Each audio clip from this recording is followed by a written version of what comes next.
Tanto tempo se passou e eles não sabem o que é ser gavião. Ah, que bobos!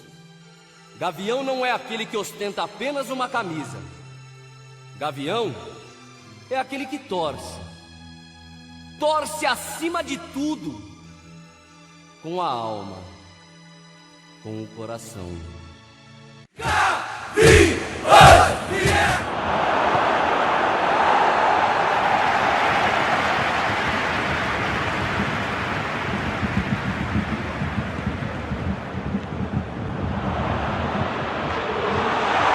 Agora nós vamos dar continuidade a esse bate-papo aqui na arquibancada, onde a gente está unindo a primeira e a mais recente geração.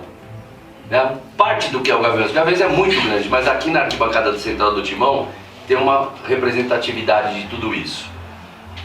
E eu vou começar esse programa colocando aquilo que eu entendo como Gaviões da Fiel e o maior exemplo que a gente tem que deixar da primeira para as futuras gerações. Porque, como o Júlio sempre fala, muita gente não entende, né? O que é o Gaviões da Fiel? Gaviões da Fiel é sim um grupo heterogêneo, tem toda uma pluralidade, com pensamentos diferentes, mas uma única irmandade. E nem sempre nós concordamos aqui com as mesmas ideias, a não ser que é Corinthians. Com o Corinthians nós estamos sempre no mesmo ponto, sempre na mesma batida. Então eu gostaria de colocar aqui aquilo que eu entendo como uma das maiores lições que eu aprendi na Gaviões da Fiel, né? Respeitando a pluralidade, né? A diferença de ideias, os contrapontos que surgem em qualquer família, em qualquer grupo. Mas o Gaviões tem um diferencial que eu peguei para mim isso como exemplo de vida e procuro praticar no dia a dia. Eu acho que fica o exemplo aí para as futuras gerações. E vou pegar um exemplo da história de vida desses dois aqui, ó, entre todos os fundadores que estão aqui, Daga e Júlio. Provavelmente vocês já divergiram muitas vezes dentro da história da Gaviões da Fiel. Mas vocês têm uma particularidade de ajuda mútua, pessoal. Posso pedir para vocês contar um pedacinho dessa história? Né? Que um tinha um carro, passou pro outro, quando o outro não tinha nada, o outro teve... Essa é a irmandade que eu gostaria de deixar para vocês. Tá? Isso é a família, né? A família Gaviões da Fiel. Eu, muito jovem ainda, entrei numa empresa, estava tentando entrar numa empresa que era uma grande companhia de vendedor, mas precisava ter um carro. Mas não tinha posses de jeito nenhum de ter um carro para isso, né? E o Júlio, graças a Deus, na época, o Júlio vivia uma fase mais próspera, né? Com mais prosperidade. E ele soube disso, né? Porque a gente sempre foi muito amigo, né? A gente era muito amigo, não era só Corinthians, né? A gente era amigo. E eu nem casado não era nada, ainda molecaço, tá? Na juventude. Mas ele, próspero e tal, ele soube disso. Ele falou, você precisa de um carro para trabalhar? Eu tô comprando um carro para mim, eu tenho um Fusca lá, que era 67. 66, né? AC 2063. 2063. Aí ele falou, pode pegar o carro e vai trabalhar. Eu falei, mas quanto paga? Ele falou, do jeito que você quiser, a hora que você quiser, vai trabalhar. Pega o carro e vai trabalhar. Então, é que eu nem ia conseguir esse emprego porque não tinha como conseguir carro. Naquela época nem tinha como acontecer isso, né? E o Júlio falou, isso aí, assim, não tem o que falar no negócio desse, né? Então eu só consegui esse emprego de vendas que eu tinha conseguido, mas não tinha falado na entrevista que eu não tinha carro, que eu não tinha. Era na Companhia Melhoramentos de São Paulo, uma das maiores empresas gráficas do país. Eu vendia caderno, guardanapo e papel higiênico, eu era dessa divisão. E eu pude ter esse emprego, foi um emprego já onde eu comecei a ter mais prosperidade, porque ele me deu essa força, né? E depois teve uma época também que mudou a vida, né? O Júlio. Exatamente isso. Como a gente costuma dizer, o futuro a Deus pertence. E eu depois quebrei. Depois de um determinado tempo quebrei. Comecei a passar dificuldades. tive uma série de dificuldades na minha vida pessoal, sou pai de 2 filhos, mas perdi 2. Então a situação ficou bem grave. E a gente fazia uma feira no BCN, lá no Alphaville. E aí quem não tinha o carro era eu. E aí o Claudemir tinha um estacionamento lá no Ipiranga, mas eu não tinha como dar o cheque ou assinar promissório, porque eu não sabia se realmente eu teria condição de pagar. E aí o Daga foi meu avalista. Claudemir tinha uma loja de carros.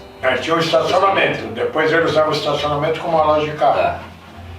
E aí de lá eu fui a pé e saí de lá com um prêmio.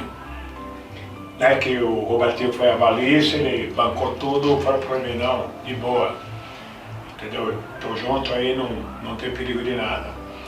E, no entanto, em várias situações, nós tivemos opiniões divergentes. Ele, por exemplo, apoiou o mundo. Muitas vezes. Muitas vezes. Eu não apoiava. Isso, mas é importante assim, Júlio, não precisamos entrar nos detalhes das ideias, é importante deixar claro assim, que nem sempre a gente tem a mesma opinião diante de determinada situação, mas que a irmandade nos faz tratar um ao outro dessa forma. Na necessidade a gente estende a mão pro irmão e segue a vida. Então acho que esse é o exemplo maior que tem que ficar dentro dessa família Gaviões da Fiel. Porque eu acho que todo mundo aqui tem um exemplo assim, né, da Gaviões. O Roberto Carlos é um grande irmão que eu tenho e assim por diante. Se alguém tiver alguma história interessante, coloca aqui, porque isso é o que vai ficar para a história, é isso que vai semear as novas gerações do Gaviões da Fiel. Pelo menos é o que eu penso.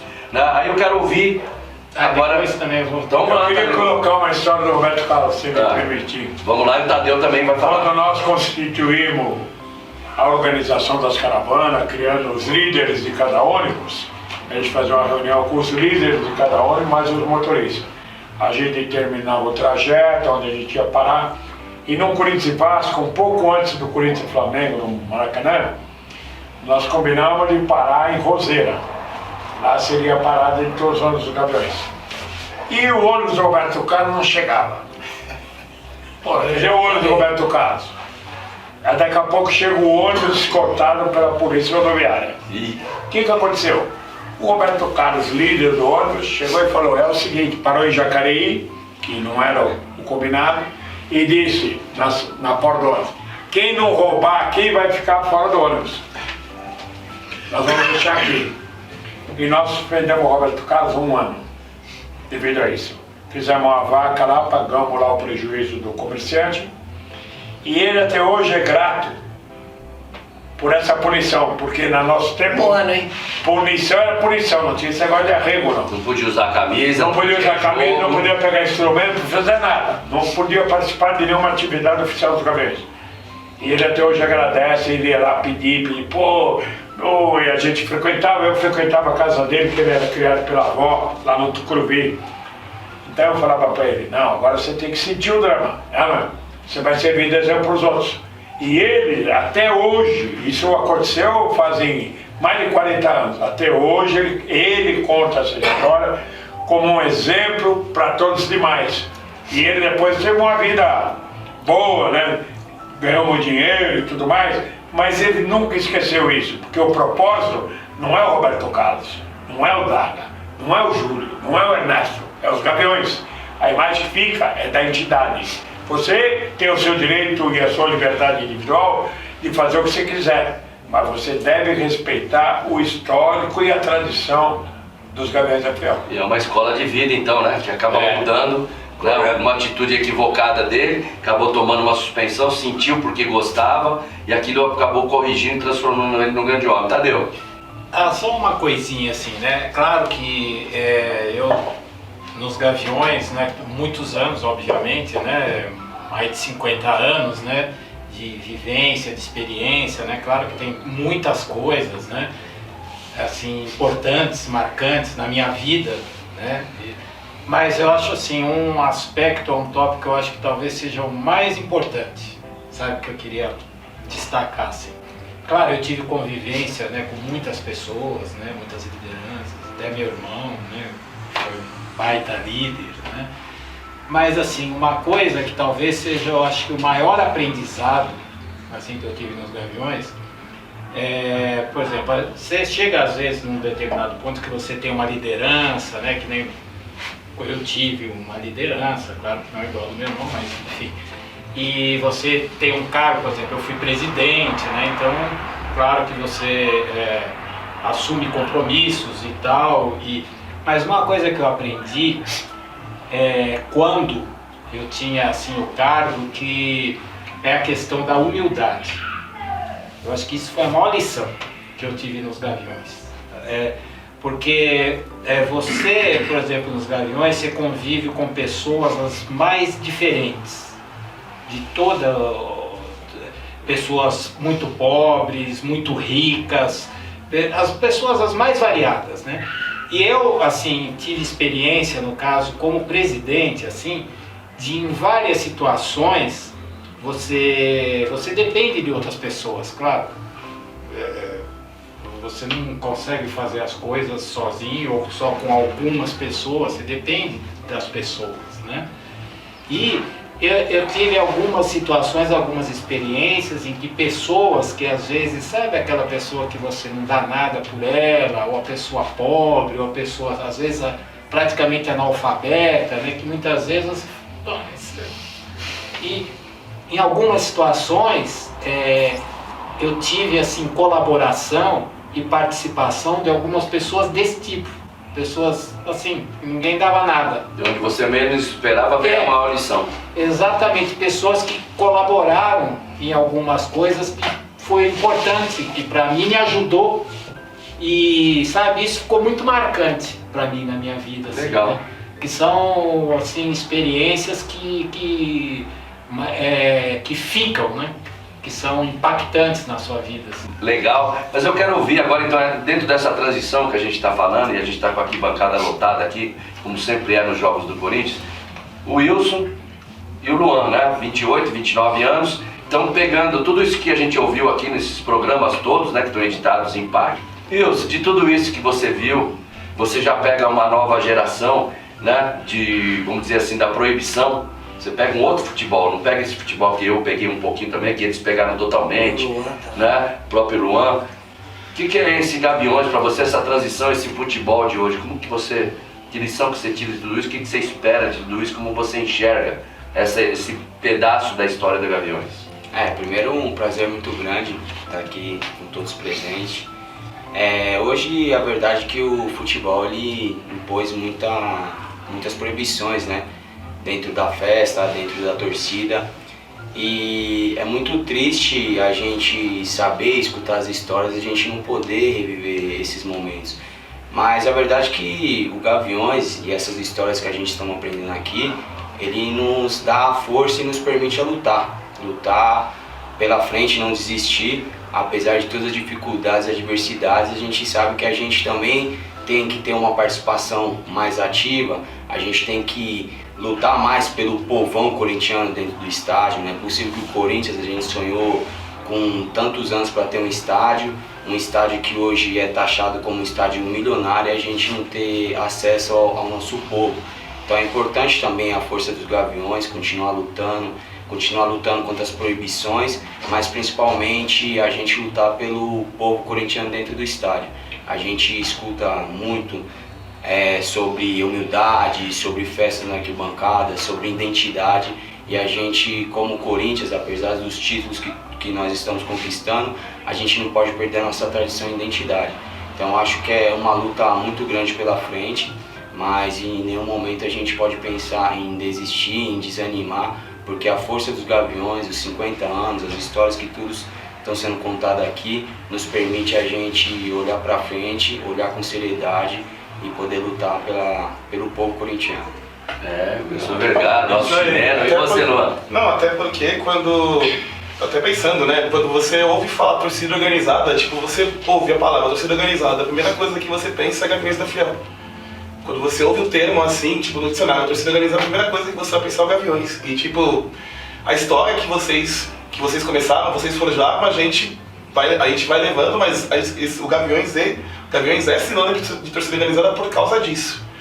E como o chileno falou, né, hoje o povão corintiano está fora do estádio, até por diversos motivos. O estádio é caro, o ingresso é caro, nós temos o segundo ticket mais caro do Brasil hoje, né? Então a gente como membros do acervo, né, a gente tem que também mostrar que a história de luta dos Gaviões no passado, né, também pode inspirar também os mais jovens, né? Tem pessoal que também que está vendo a gente também agora, os mais jovens também se motivar a buscar esse lugar na arquibancada, porque hoje, infelizmente, o mais jovem, o povão corintiano tá fora, né? Tá fora em si, tipo, o pessoal que vai, o pessoal tem que lutar para conseguir juntar um dinheirinho para ir em 1, 2 jogos por mês, ou até nenhum. Então a gente que é mais jovem, né? Eu tenho 29, chegando tenho 28. Tipo, no recorte que a gente é jovem, a gente tem que ter essa noção também de que a gente está levando o nome de uma entidade cinquentenária e que é sinônimo de torcida organizada no Brasil. Tá aí, Luan, Wilson, e aproveitando esse gancho de vocês, obviamente que quando vocês começaram tudo isso aqui, não tiveram a preocupação de ficar fazendo registros, como a gente disse aqui, às vezes não tem uma foto, né, desse time aqui numa arquibancada, porque hoje é tudo fácil, né? Hoje você carrega um celular, cada segundo você bate 100 fotos, já coloca na rede. Antigamente era, olha o passarinho, como é que chamava? Lambi-lambi. Antigamente era lambi-lambi, tá? Põe a cabecinha naquele quadradinho lá, tem que mandar revelar, era todo um processo. E hoje, o que é bacana também já na história dos Gaviões e trazendo para essa juventude, é essa preocupação com o resgate da história. Então, onde entra esse departamento criado recentemente chamado Acervo, né? Que vocês, com mais algumas outras pessoas, estão aí encabeçando brilhantemente. Fala um pouquinho do Acervo, Wilson, como é que a gente está captando material, como é que tem chegado, como é que a gente tem feito as exposições, até onde nós vamos chegar com o Acervo, porque ele está buscando a história lá de trás e ao mesmo tempo já está escrevendo a história atual. O projeto Acervo ele foi inaugurado em janeiro, né, desse ano, 2019, e a ideia do projeto em si é ele manter as nossas ideias enraizadas. Então, quando a gente fala de Gaviões da Fiel, a gente tem que saber que um povo sem memória é um povo sem o futuro.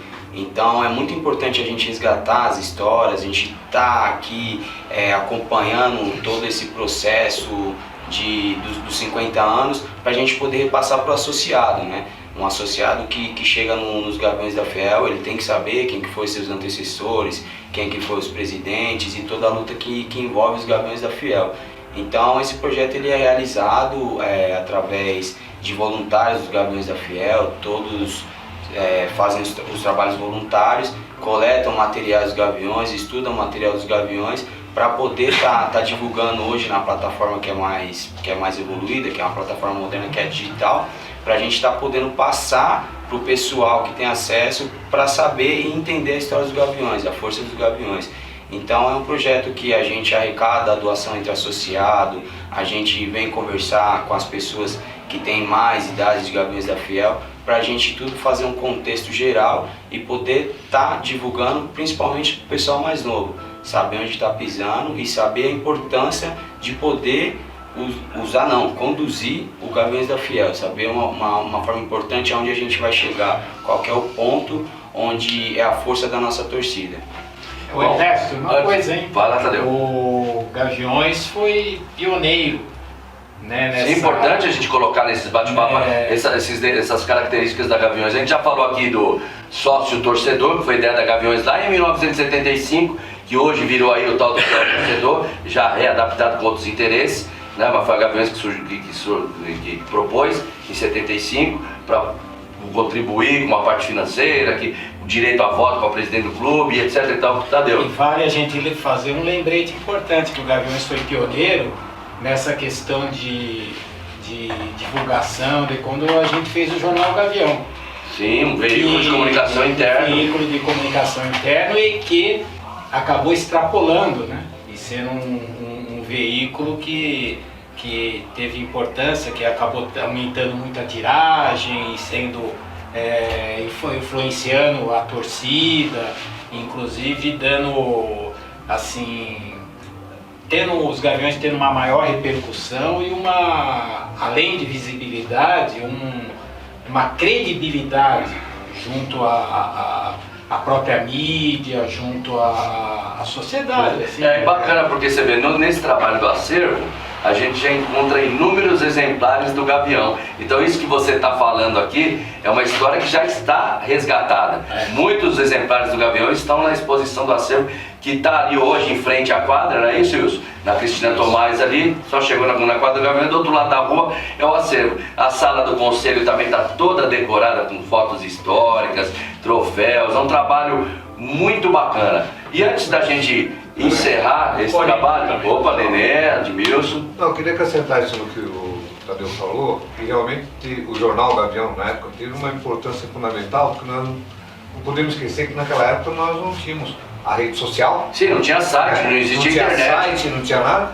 E ele conseguiu atingir realmente, porque foi aumentando a tiragem a cada edição, né, por necessidade, não porque nós queríamos, era uma necessidade. E interessante até, o Tadeu pode colocar melhor, o próprio Manchan participou disso, o Gavião, né, como um grande veículo de comunicação, a gente tinha aquele esquema de distribuir nas bancas de jornais dos bairros. Então cada associado levava um número de exemplares e deixava lá na banca de jornal do seu bairro. Então assim, a difusão das ideias dos Gaviões, dos fatos, dos acontecimentos dos Gaviões, elas ganhavam uma dimensão muito maior do que dentro da quadra e dos jogos de futebol do Corinthians. Elas iam para a cidade como um todo e até para fora. Só lembrando, por 4 anos o Tadeu foi meu jornalista que assinava e eu era o diretor do jornal. Eu trabalhava na área de jornal na Gazeta de Santo Amaro e eu produzia o Jornal da Gaviões. Editor-chefe, diretor-geral. Foi na segunda etapa do jornal. Na segunda etapa do jornal. E a última edição, nós começamos com papel jornal, depois offset, depois eu passei para papel couché. Couché, papel, para quem não sabe, papel couché é um papel mais fino, mais caro, mais nobre, né? E a última edição, eu fiz 15 mil exemplares. 15 mil para aquela época. E distribuí em várias bancas dos jornais. Só que na semana da distribuição do jornal, houve aquela partida em Santos que o metaleiro travou os ônibus da subida da serra. E o seu Capês, na época promotor, travou a Gaviões. Travou tudo. Ficou uma semana de reboliço. E ele mandou apreender todos os exemplares que nós tínhamos feito. Eu tinha distribuído, uns 5 mil exemplares, tinha mais uns 5, 6 mil em bancas de jornais, mas ele mandou buscar tudo. Eu fiquei na época com 500 exemplares à mão. E foi praticamente o último em papel couché e colorido. E de ali para frente não houve mais. Houve outros exemplares, mas não da mesma... não na qualidade de corintianismo, mas na qualidade de produção.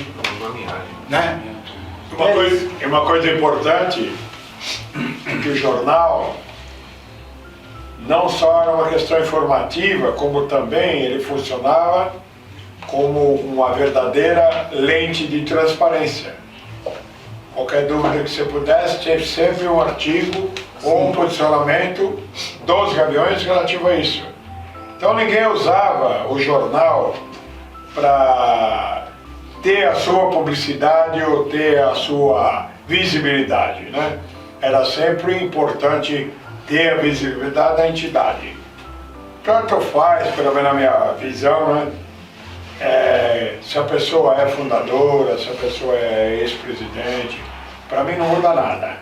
Para mim é importante que ele tenha a condição participativa de colocar sempre a sua opinião, porque nós sempre lutamos para que os Gaviões da Fiel fosse sempre uma pluralidade, sempre fosse uma coisa de transparência de acesso a todos. Dando sequência aqui à nossa conversa com os precursores da Gaviões da Fiel, alguns deles, né? Tem outros que não puderam estar aqui, outros que já se foram. As novas gerações aí representadas pelos nossos amigos do acervo, Wilson Vergara, Luan.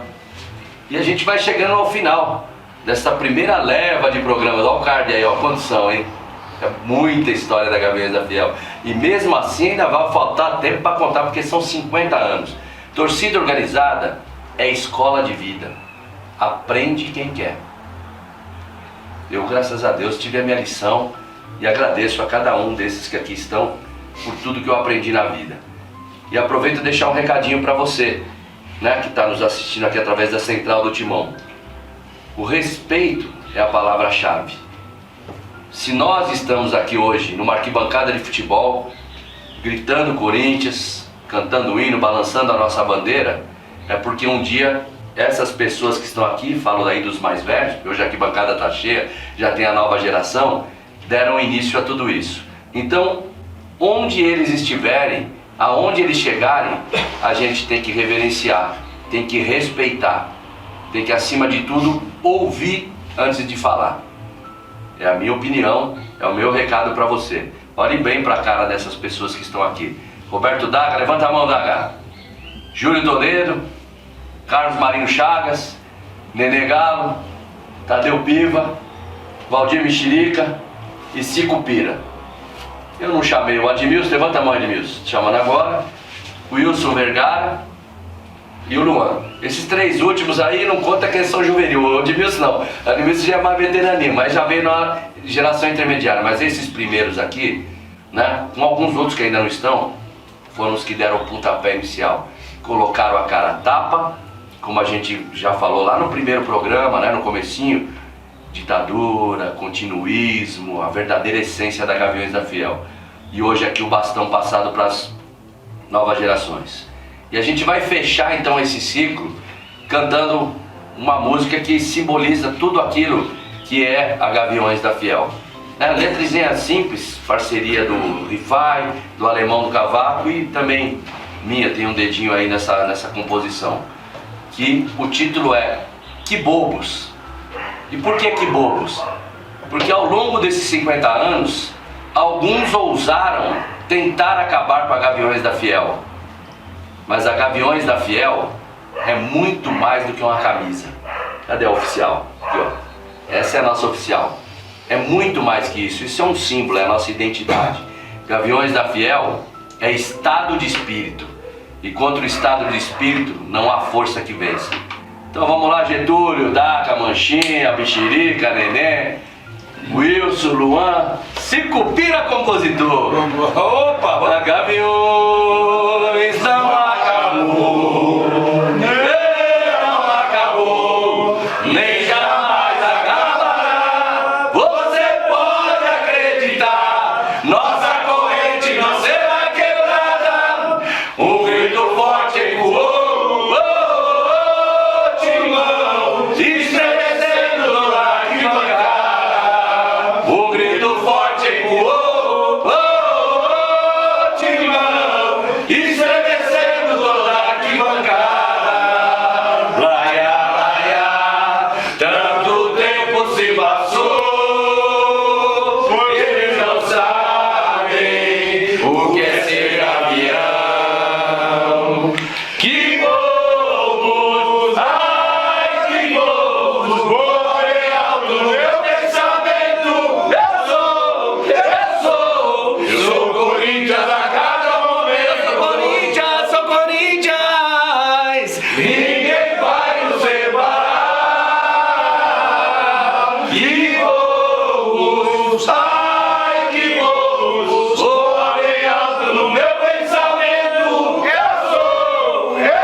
So